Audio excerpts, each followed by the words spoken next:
ശേഷം സാറ വീരനെ കാണാൻ പോകുന്നു. ഓ ആശാനെ, എനിക്ക് ജീവൻ തിരിച്ചു കിട്ടിയത് തന്നെ ഭാഗ്യം. എന്നെ കാട്ടാന വലിച്ചെറിഞ്ഞു. അയ്യോ, ആണോ? ഒന്നും പറ്റിയില്ലല്ലോ അല്ലേ? ഇല്ല ആശാനെ, എനിക്കൊന്നും പറ്റിയില്ല. ആശാൻ എന്റെ കൂടെ വാ, നമുക്ക് പാണ്ഡുവിനെ കണ്ട് ആലോചിച്ച് ഒരു പരിഹാരം കണ്ടെത്താം. അങ്ങനെ അവർ പാണ്ഡുവിനെ കാണാൻ പോകുന്നു.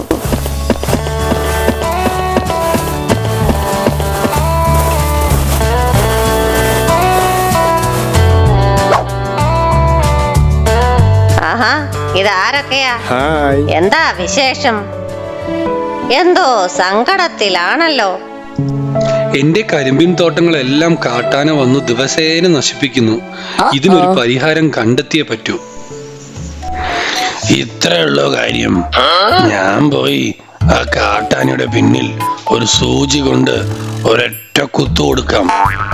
പിന്നെ ആ വഴിക്ക് കാട്ടാന വരില്ല. തുടങ്ങി ഇവന്റെ മണ്ടത്തരങ്ങൾ. കുറച്ച് മിണ്ടാതിരിക്കിടിങ്ക.